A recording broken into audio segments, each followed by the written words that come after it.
Hello students, today we are going to learn about human health and diseases.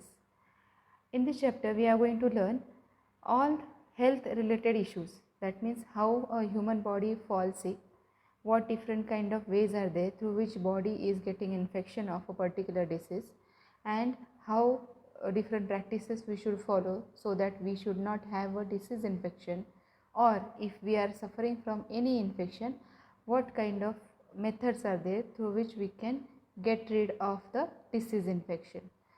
Also, we are going to learn few diseases, about their symptoms, about their infectious agents, and we are also going to learn their treatment. The health is very important. Every human being is the author of his own health and disease. That means if a human body is healthy, it is because of the human, because of his practices, his body is healthy. If his body is sick or having disease, that is also the responsibility of the human body or himself, that he is not following some practices of hygienic practice, so that his body is falling sick, and it is also depend on his immunity. So all the aspects are related to each other, and everybody is author of his own health. Now we will first focus on the word health. What is health? Health is defined as a state of complete physical, mental and social well-being. We have learned in 9th standard about how a healthy person we can identify. We should not only see his physical health, we have to also see his mental status, we have to also see his social behavior. If the person is socially well behaved, mentally stable, and of course physically fit, then three of the criteria, if the person is good in it, then we can say the person is healthy. So according to WHO, World Health Organization, the definition of health is state of complete physical, mental and social well-being of a person. When people are healthy, they are more efficient at work. If anybody is sick, then he cannot concentrate on his work and whatever duties are given to him. So very important, the priority to the body is it should be healthy. So if the person is healthy, ultimately we will find the productivity or the efficiency of the work of that person increases. So when the people are healthy, they are more efficient at work. This increases the productivity and brings economic prosperity, because if the productivity of the work increases, ultimately it is related to economic status. Economic status will also increase. So the person should be healthy. It will be relating, the healthiness will be relating with the productivity, because the concentration of the person increases at work, and if the productivity increases, ultimately we will find economic status of the person and overall nation increases. Health also increases long life and reduce infant and maternal mortality. Infant and maternal mortality means what? The death of the newly born baby and mother. Because when the babies are taking birth, it is the rebirth of that mother. If when the during pregnancy, the development of baby, if the mother is healthy and having good food and having all the conditions normal for her body, then ultimately it will have an impact of good health on the baby also. And if after birth baby is healthy, plus during birth the mother is not suffering from any kind of problem, the mother will be healthy. And in opposite case, if we see some cases around, some mothers are not getting proper food, not getting medicine properly during the pregnancy, they are not taking care of their self, and they are developing baby as well. So They are, these all conditions may be related to their economic status. They couldn't manage it because their economic condition is not good, but ultimately it affects on their own health and their baby's health. After the birth, the baby may suffer some kind of diseases, deficiency maybe, or it may be related to lack of immunity, and it may be they will suffer from any kind of inborn diseases. Similarly, the mother will also suffer from disease or any kind of infection. So it is very important to take care of a pregnant woman, so that she will also have a good health, and her baby will also get a good health and good life. The good health is maintained by balanced diet. Very important thing. When we are seeking for healthy body, then we have to first focus on the balanced diet. As we know that nowadays practice of eating food or habit of eating food is totally changed than ancient time. Now fast food is one of the priority in front of all youngsters, even children, to eat. If you give option to eat chapati and sabzi, and to eat the pizza and burger, the child and the youngster will prefer to eat pizza and burger, not sabzi and chapati. Why it is so? Because their like and their habit of eating fast food. So these likes and habits are completely making an effect on the health of them, and they don't realize that when they are growing, when they are youngster. They will realize it when they will grow old, and when their body will start suffering from different immunity issues, and they will start getting different kind of diseases because of poor immunity. So balanced diet is the basic thing which everybody should focus and consume to have a good health. The second important thing is personal hygiene. As we know that nowadays everybody is aware that hygienic practices are very important. Everybody is well aware, even in rural areas where hygienic practices were not taken so seriously. Now they are also taking care of it.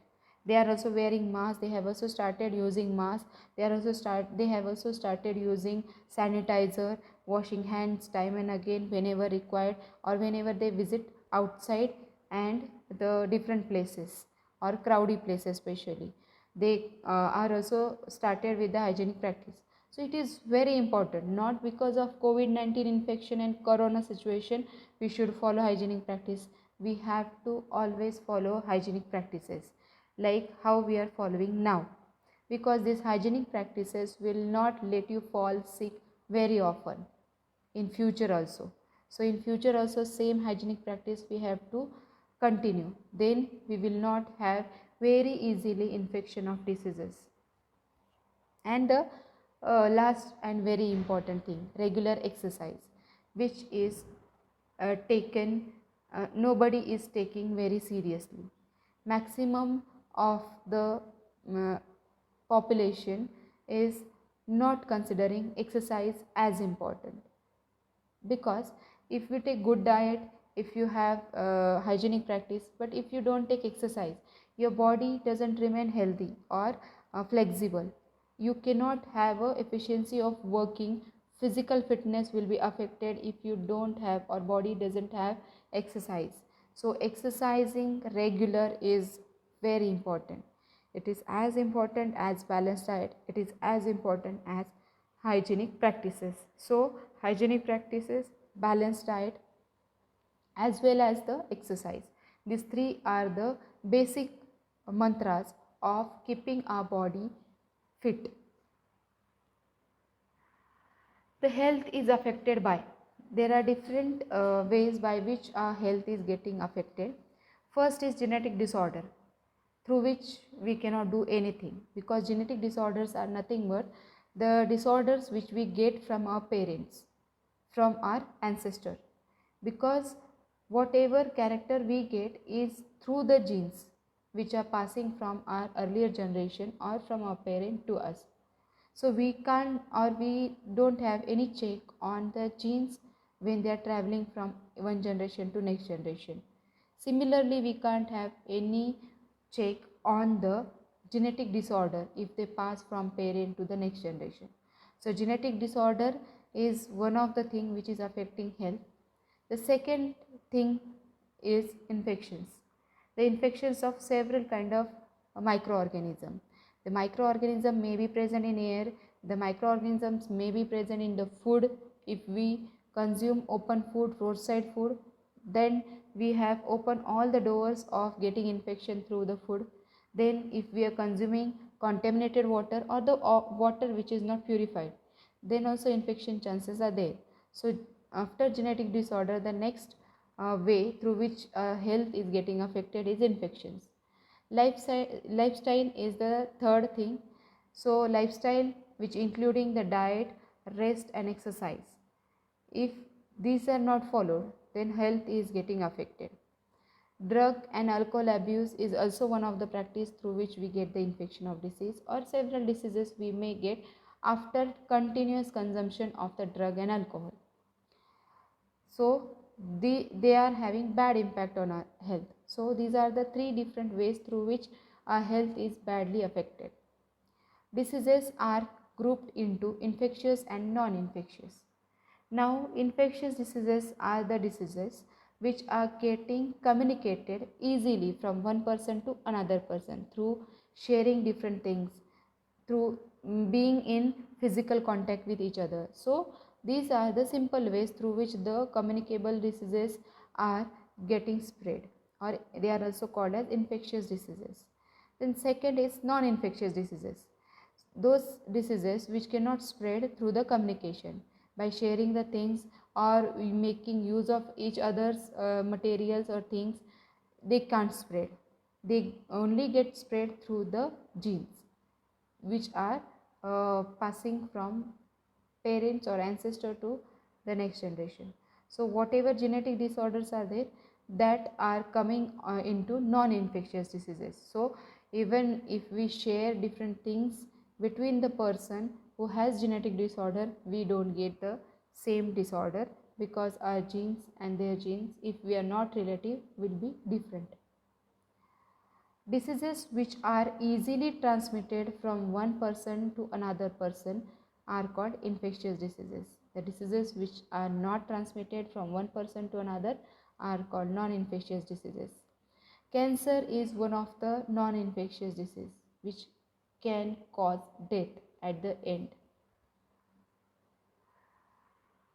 Next, some common diseases we are going to learn. Common diseases means we find them happening oftenly. In these common diseases, the pathogens are commonly found around us and they are present everywhere around us. So transmission of such kind of pathogen from person to person is easily accessible. Such kind of diseases are included into the common diseases. The organism belongs to bacteria, viruses, fungi, protozoans, helminths, etc. could cause diseases in man. Such disease causing organisms are called pathogens. So any microorganism which is present around us and whose entry is making our body falling sick with a certain disease, such all kind of microorganisms are called pathogens. First common disease we are going to learn, that is typhoid. This typhoid is one of the disease which is caused by Salmonella typhi. It is a kind of bacteria. When this Salmonella typhi enters into body, it enters through the infected food or contaminated food. So the organ which is getting affected by the Salmonella typhi is first small intestine, then it migrates to other organs through the blood, because its first entry is into the intestine through the food. After entering into the small intestine, as the food is getting digested, along with the digested food, the microorganism will have a chance to get introduced into the blood. Once they have introduced into the blood, they will travel throughout the body and can affect major part of the body, as blood reaches each and every part of the body. So they can also reach up to each and every part of the body and start giving infection to all over the body. Method of transmission. The way through which they are getting transmitted is contaminated food and water. So if we don't drink purified water, then we have a chances of getting Salmonella typhus infection. Plus, if we consume the food which was open for more than few minutes, or if it is a roadside food, then or if it is prepared by through the unhygienic practice. So such kind of food may give us an infection of Salmonella typhi. The basic symptoms or the primary symptoms of the typhoid is high fever. Initially the body will start showing the high fever. Normally the range of the temperature exceeds from 39 to 40 degree onwards it will go. The second symptom is weakness, stomach pain, constipation, headache and loss of appetite. Weakness, body suffers from lot of weakness. We don't feel to have a energy to do anything. That feeling is called weakness. Then stomach pain, because the infection is directly into the stomach or small intestine. As it is present in the stomach area, we get severe pain in the stomach because of the infection of the bacteria. Then next is constipation. Constipation is nothing but the process in which the person is unable to release the bowel.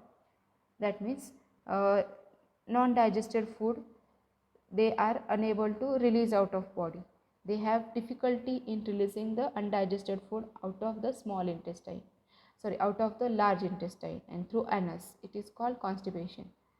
The person may get severe headache. Again, the person may have loss of appetite even after eating. After so many hours after eating also he will not feel hungry to eat something, as it is paining in the stomach, a severe pain sensed by him into the stomach. He will be not getting a hungry and not feeling like to eat anything. So it is called loss of appetite. Intestinal perforation may lead to death. It will also have an intestinal perforation, a kind of infection in intestine, which will, if it is severe infection of this Salmonella typhi and not diagnosed early, it may cause death. To have testing or checking that whether the infection is of Salmonella typhi or not, the test is suggested that typhoid fever could be confirmed by Widal test.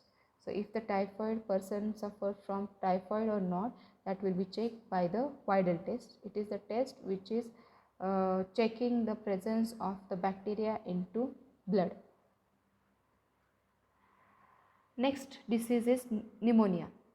This pneumonia is a disease which is caused by the pathogen Streptococcus pneumoniae and Haemophilus influenzae. These are the bacteria, again the infection of bacteria, which will be responsible for having infection in lung.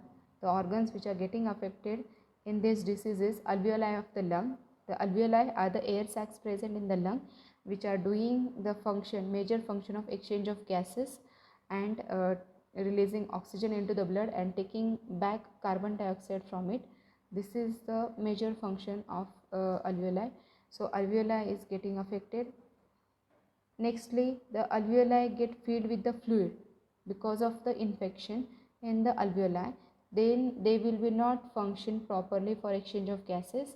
Secondly, they will start getting filled with the fluid, and that fluid filled air sacs, which are alveoli, will be the symptom of the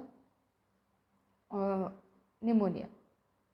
The method of transmission, they are getting transmitted by inhaling the droplets or aerosols released by the infected person. If any person who is suffering from pneumonia, if he is around us, he sneezes, he coughs, that droplets of his mouth or the nose will come out of his body, and if our body comes in contact with the droplets of his body, we are also getting the infection of it. So if we inhale or we get the droplets or aerosols, we get the infection of the pneumonia. Symptoms. The initial symptoms are fever, chills, the body suddenly get feverish, extreme temperature, then suddenly cool downs, and it will be the coolest or chilled body can be seen. So fever and chills alternately and continuously is the primary symptom of the pneumonia. Then cough and headache. The person shows coughing and headache also. In severe cases, the lips and finger nails turns gray to bluish color. So in severe, if the infection is has from so many days and not gone for the checkup, then the symptoms will also show. The lips and the nails of the finger will start becoming gray, or later they will also start becoming bluish. Next disease is common cold. Common cold is a disease which is caused by the pathogen rhinoviruses. These viruses are affecting the organ, nose and respiratory passage. So infection is through the nose and ultimately it goes into the respiratory passage. The method of transmission of common cold is direct inhalation of droplets from the infected person. If we are present around the person who is having the cold, and through his sneezing practice the droplets will reach to us. If we are close that much to him, obviously we are having 99% of chances to have the infection of cold. So direct inhalation of droplets from the infected person is the first thing. Then second method of transmission is through contaminated objects like pen, books, cups, computer, keyboard, etc. If we share the thing, we uses the things which have already used by the infected person, we get the infection of the common cold. The symptoms: nasal congestion and discharge is commonly seen continuously. We have a congestion in the nose, discharge from the nose. Then sore throat is a later symptom will be developed. Hoarseness also observed. Cough, tiredness, these are also the symptoms we can see or observe in common cold. It usually lasts for 3 to 7 weeks. So these are the symptoms of the common cold. So for today, this much for today. Remaining diseases and their symptoms and causative agents we will learn in next video. Thank you.